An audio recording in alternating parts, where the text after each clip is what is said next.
Have you ever been in a room, maybe a party, or even just standing in line somewhere, and you notice someone, they're not necessarily the loudest person, not putting on a big show, but there's just something about them. People seem drawn to them. You talk to them, and you feel instantly like seen. They just click. What is that? Why does that happen with some people? That's exactly what we're diving into today. Yeah. We often think likability is the sort of magic quality. Either you've got it or you don't. Yeah. But what the research actually shows, looking at behavioral psychology, social studies, it's not magic at all. It really comes down to small, almost subconscious psychological habits. Mhm. It's less about dazzling charm and more about how you consistently make people feel. Do they feel safe around you? Mhm. Acknowledge, trust it. Right. So that's our mission for this deep dive. We're going to unpack, 10 of these really subtle but powerful habits, things that can genuinely shift how people experience you. It's moving away from trying so hard to be liked Yeah. and more towards just showing up intentionally. Exactly. Showing up intentionally. And the first few habits are all about those immediate first impressions, that initial connection. Okay, where do we start?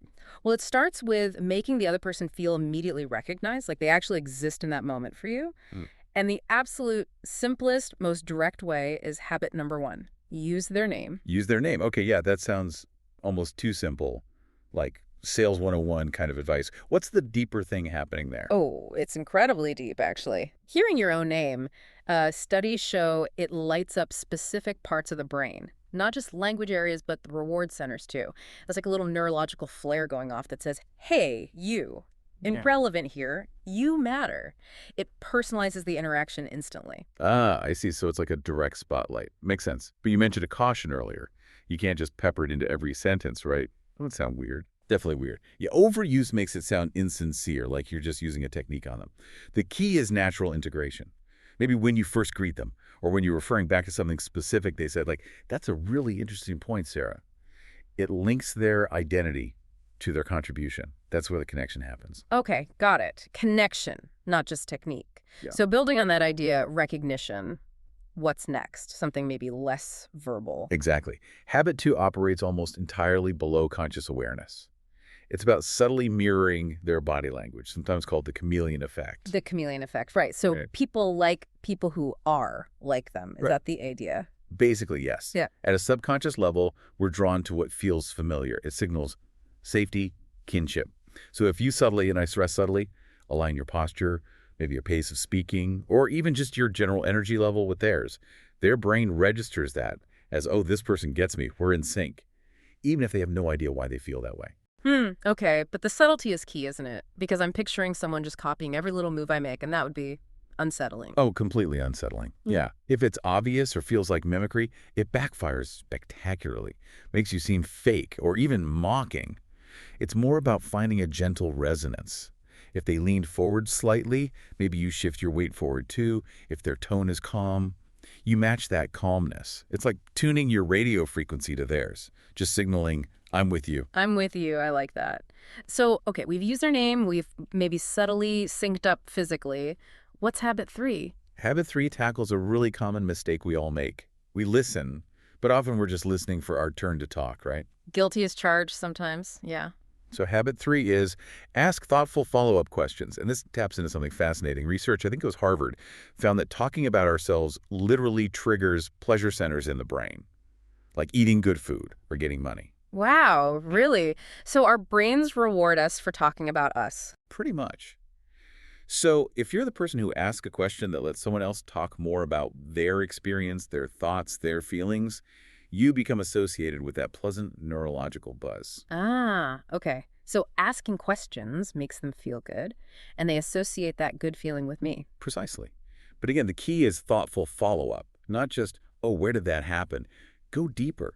Ask why something mattered to them, or how an experience changed them. What was the most challenging part of that for you? Questions that show you're interested in their inner world, not just the surface facts. That's what makes people feel truly seen. That definitely feels like it's moving beyond just, polite chit-chat. It's building something more substantial, which I guess leads us into the next set of habits, things that build more emotional depth and trust. Exactly. This is where we start creating real emotional safety. And habit 4, well, it requires a little bit of courage. It's share a little vulnerability. Ooh, vulnerability. That word makes some people nervous. What do you mean by that? Like spilling all your secrets? No, no, definitely not oversharing. That just makes people uncomfortable. It's about breaking down the illusion of perfection. Nobody truly relates to someone who seems flawless. So, admitting a small, relevant mistake or saying something like, yeah, I was pretty nervous before this presentation too, it creates connection. It signals, I'm human, just like you. It gives the other person permission to relax their own guard a bit. So it's like building a little bridge of shared imperfection. That's a great way to put it. A bridge. Functional vulnerability. Yeah. It's relevant to the situation, it's brief, and it serves to connect, not to burden the other person. It just makes you more relatable, more real. Okay, that makes sense. Relatable imperfection. So staying with that theme of building connection, habit 5 is about compliments. Yes, but specifically, compliment meaningfully. We all know how quickly generic praise fades, right? Yeah. Nice job or you're great. It's pleasant, but it doesn't really stick. Yeah, it's like conversational cotton candy. Sweet, but gone in a second. Exactly. Meaningful compliments are different. They're specific, they're authentic, and they often focus on the impact of someone's actions or character. Instead of just saying, good presentation, you could say, Give me an example. What does that sound like? okay, so instead of good presentation, maybe, I really admired how you handled those tough questions at the end. Your calmness actually made the whole room feel more settled. See? You're not just saying it was good, you're saying why it was good and what effect it had. You're noticing their skill under pressure. Ah, okay. That lands differently. It shows you were actually paying attention. Right, or instead of you're funny, maybe your timing with that joke was perfect. Yeah. You really know how to break the tension. It validates a specific skill or quality they demonstrated. That kind of specific observed praise feels genuine and really strengthens the connection. It shows you see them. That definitely requires more presence, more attention to detail, which feels like a good transition to the next set of habits, the ones about consistency and character over time. Absolutely. Because short-term charm is one thing, but lasting likability is built on trust. And trust comes from consistency. Which brings us to habit 6. Be emotionally consistent. Emotionally consistent. Okay, does that mean I have to be like happy and upbeat all the time? Because that sounds exhausting. And probably fake. No, definitely not fake happy 24/7. That's not consistency, that's performance. And people see through that. Emotional consistency is more about predictability and how you treat people. It's about respect. People need to know, generally, how you'll show up. Will you be fair? Will you be respectful? Will you treat them with basic kindness even if you're having an off day? If people can reliably predict that they'll be treated with dignity when they interact with you, they feel safe. And that safety is magnetic. Okay, so it's the consistency of respect, not necessarily the consistency of mood. That makes more sense. Exactly. It builds that foundational trust. Now, connected to that feeling of safety and connection, habit 7 is about lightening things up. It's to laugh at and help others laugh too. Ah, laughter. The social glue. It really is. Sharing a laugh, even over something silly, releases endorphins. It creates an immediate bond, a feeling of shared experience and closeness. But what if you're not, the funny one in the group? How do you practice this habit? Do you need to start telling jokes? Not at all. You don't have to be a stand-up comedian. It's more about being receptive to humor.